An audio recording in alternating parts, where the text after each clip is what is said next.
नमस्कार दर्शकों, स्वागत है आपका रैंकर्स न्यूज में। मैं आपके साथ हिमानी बेस्ट और आज की विशेष चर्चा के लिए हमारे साथ जुड़े हैं भाजपा युवा मोर्चा सांस्कृतिक प्रकोष्ठ के पूर्व प्रदेश सह संयोजक तरुण चौधरी जी। तो सबसे पहले तो आपका बहुत बहुत स्वागत है सर हमारे कार्यक्रम में। मुद्दे की बात हिमानी के साथ। और आज का जो मेरा पहला सवाल है आपसे, जैसा कि आप जानते हैं 2022 विधानसभा चुनाव जो है नजदीक है जी। और आप एक बहुत ही शानदार जो भी वर्तमान में चल रही है यानी कि भाजपा पार्टी, उससे भी जुड़े हुए हैं। तो भाजपा पार्टी किस तरह से तैयारी में है इस बार 2022 के चुनावी दंगल में? देखिए, हमारे लिए सबसे खुशी की बात यह है कि भारतीय जनता पार्टी प्रदेश के अंदर 2022 में जो चुनाव हम लोग लड़ने जा रहे हैं विधानसभा, वो हम एक युवा नेतृत्व के अंडर में लड़ने जा रहे हैं। जैसे कि पुष्कर सिंह धामी जी युवा शक्ति हैं और एक कहावत है कि जिस और जवानी चलती है उस और जमाना चलता है जी। बिल्कुल। तो उनके नेतृत्व में हम लोग 60+ सीटें लेकर के आएंगे, ये मेरा पूरा यकीन है। यदि अब की बार भाजपा सरकार दोबारा से बनती है तो उनके क्या मुख्य उद्देश्य रहेंगे? देखिए, भाजपा का शुरुआत से जो मेन रहा है कि हम लोगों को डेवलपमेंट करना है जी। और उत्तराखंड की जो सबसे बड़ी समस्या है कि उत्तराखंड की का पानी और उत्तराखंड की जवानी, ये उत्तराखंड के काम नहीं आ पाते। पलायन, जैसे कि मैं बताऊँ आपको कि पलायन सबसे बड़ी समस्या है। तो पलायन को रोकने के लिए जैसे कि वर्तमान में पूरी कोशिश कर रही है भाजपा सरकार, और आगे भी कोशिश करेंगे कि इसको जल्द से जल्द जितना हम रोक सकते हैं, जितना लोगों को रोजगार और स्वरोजगार के संसाधन उपलब्ध करा सकें वो कराएंगे, अधिक से अधिक रोजगार देंगे जी।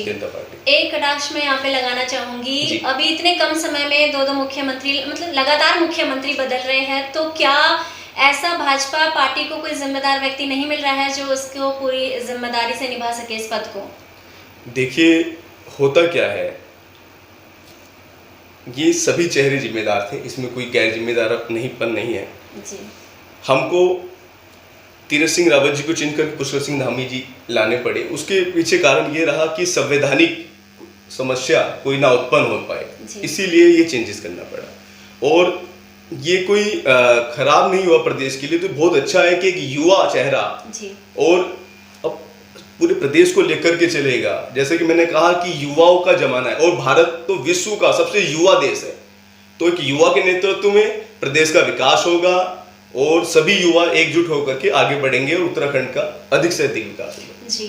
जैसा कि जब से उत्तराखंड का गठन हुआ है और इस देवभूमि पे कभी कांग्रेस तो कभी भाजपा की पार्टी का कब्जा रहा है, लेकिन अब आम आदमी पार्टी भी चुनावी दंगल में उतरने को तैयार है, तो क्या आपको लगता है कि उनकी जीत हो सकती है या किस प्रकार से वो मैदान में उतरेगी, या कुछ उनके विषय में बताएं? देखिए, आम आदमी पार्टी का जो प्रोपेगेंडा है वो जिस तरह से बीजेपी की को उन्होंने जो है कोशिश करी है यहाँ पे कि हम लोग आएँ और बीजेपी के बारे में दुष्प्रचार करें या अपनी उपलब्धियाँ वो दिल्ली की यहाँ गिना रहे हैं, उनकी उपलब्धियाँ नहीं है। दिल्ली के लोग तो पछता रहे हैं उनको वहाँ चुन करके, और वो सोच रहे हैं कि आएंगे उत्तराखंड में, उत्तराखंड के लोगों कहेंगे हम यहाँ पे आके 300 यूनिट बिजली फ्री देंगे, इस तरह के जो है वादे करेंगे, झूठे वादे करेंगे।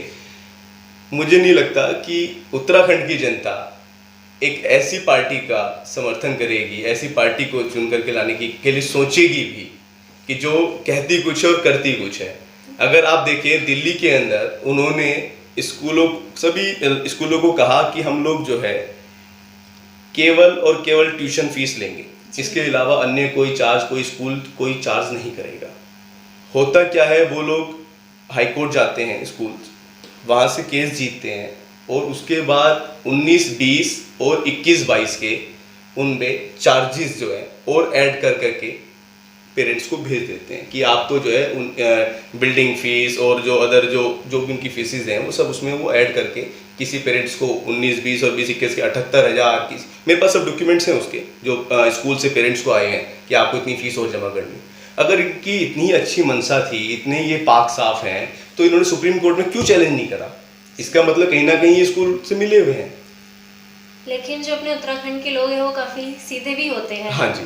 हाँ, तो उनको क्या आप एक संदेश देना चाहेंगे कि उनकी जहाँ आप लोगों ने जागरूक करते हैं, तो वहीं आम आदमी पार्टी दिल्ली से यहाँ पे आती है और लालच देती है उत्तराखंड के लोगों को फ्री पानी और बिजली का, तो उन लोगों के लिए क्या संदेश है आपका? देखिए, मैं जानता हूँ उत्तराखंड की जनता बहुत समझदार है और वो एक अपना सही डिसीजन लेंगे। जैसे उन्होंने पूर्व में भारतीय जनता पार्टी को प्रचंड बहुमत के साथ जिताया है और अब की बार तो मुझे यकीन है कि हम पिछला रिकॉर्ड भी तोड़ देंगे। जी, अगर बात कांग्रेस की जाए तो कांग्रेस पार्टी की तरफ से आपको ऐसा कोई चेहरा है जो आपका हाँ सच मायने में एक टक्कर दे सकता है उत्तराखंड के अंदर?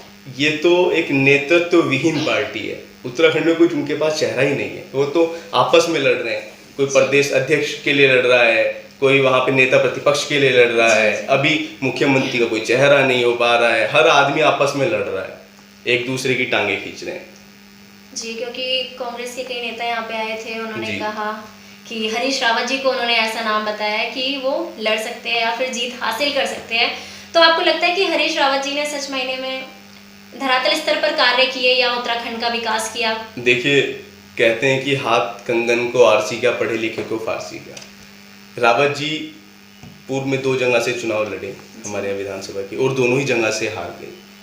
तो अगर उन्होंने विकास करा होता, उन्होंने अपने किए हुए वादे पूरे किए हुए होते, तो शायद ही कांग्रेस की आज ये स्थिति, इतनी शर्मनाक हार ना होती, ये स्थिति ना होती। जी, हरिद्वार धर्मनगरी से आप आते हैं जो कुंभ नगरी भी है जी। और ऐसा क्या विकास है जो आपको हरिद्वार में देखने को मिला? इतने वक्त से आप राजनीति में भी आपने देखे होंगे, कहीं ऐसी बताया कुछ कार्य या भाजपा ने किए हो जो धरातल स्तर पर? बिल्कुल मैं आपको बताऊं, पिछले मैं कम से कम 10-15 साल से देख रहा था यहाँ 4 लाइन हाईवे का काम रुका जी, हुआ था, बिल्कुल। जो कि भाजपा के कार्यकाल में पूरा जी हुआ। बिल्कुल। कावड़ मेला होता था या अन्य कोई भी स्नान होता था, हरिद्वार की पब्लिक जो है ना, सड़क मतलब कि आप ही सोचिए कि हम अगर 2 किलोमीटर का सफर तय करना है ना, तो 4-4 5-5 घंटे में हम 2 किलोमीटर का सफर हाईवे पे पूरा कर पाते थे, ऐसा जाम लगता था। जी, इस जाम से निजात किसने दिलाई? भारतीय जनता पार्टी ने दिलाई है। भारतीय जनता पार्टी ने हाईवे के काम पूरे कराए हैं। आप जा कर के देखिएगा, पहली बार कुंभ में स्थायी काम इतने जोर शोर से और इतने अच्छे काम हुए, अस्थायी नहीं हुए। उन्होंने, क्योंकि भारतीय जनता पार्टी बहुत दूरगामी सोचती है और वो स्थायी कामों पे ज़्यादा ध्यान देती है। कोई भ्रष्टाचार नहीं हुआ किसी प्रकार का, स्थायी काम हुए, बहुत अच्छे काम हुए, पब्लिक बहुत खुश है हरिद्वार की।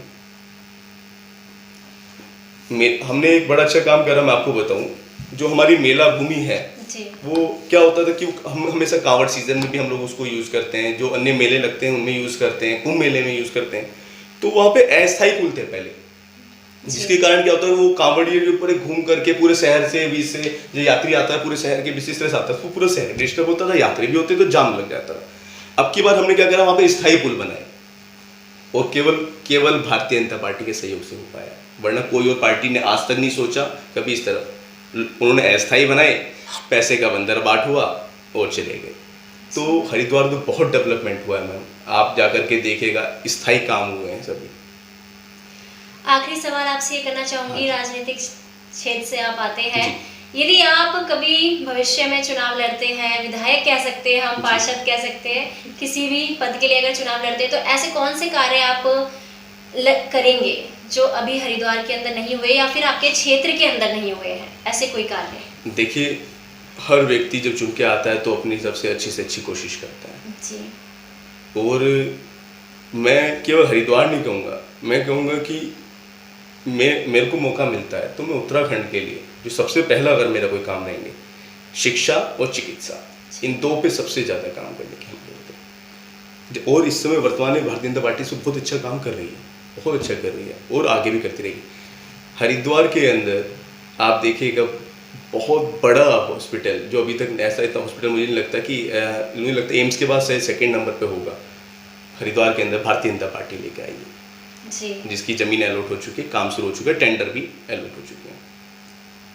तो मेरा भी उद्देश्य ये रहेगा, मैं शिक्षा और चिकित्सा बहुत अच्छा काम करूँ, क्योंकि जब बच्चा पैदा होता है पहले उसको चिकित्सा की ज़रूरत है और फिर उसके बाद एक अच्छी शिक्षा की ज़रूरत है। पहाड़ में हम लोग देखते हैं कि दूर दराज क्षेत्रों में कई बार माँ बच्चे को जन्म देने से पहले ही दम तोड़ बैठती, क्योंकि वहाँ तक सड़कें नहीं हैं और अच्छी जो है चिकित्सा की फैसिलिटी उपलब्ध नहीं है, और बच्चों को कई किलोमीटर पैदल चल के जाना पड़ता है। वो मुझे बड़ा सौभाग्य प्रतीत होता है कि मैं एक ऐसी पार्टी जुड़ा हूँ जो इस पर काम कर रही है, और शायद मैं भी कुछ कोशिश कर पाऊँ कि मैं इसको और आगे बढ़ा पाऊँ। जी, बहुत बहुत धन्यवाद, इतनी बातें आपने हमारे साथ साझा करी और भाजपा के जो आपने विकास कार्य बताए। तो दर्शकों, आज का कार्यक्रम आपको कैसा लगा? तरुण चौधरी जी ने बताया कि किस तरह से भाजपा ने हरिद्वार या फिर उत्तराखंड के अंदर काम किया है। अब ये आने वाला वक्त ही बताएगा 2022 विधानसभा चुनाव में आखिर कौन सी पार्टी मैदान में जीत हासिल करती है। अगर आपको लगता है भाजपा ने सही मायने में धरातल स्तर पर अपने कार्य किए हैं तो कमेंट करके जरूर बताएं। फिलहाल मुझे दीजिए इजाजत, नमस्कार।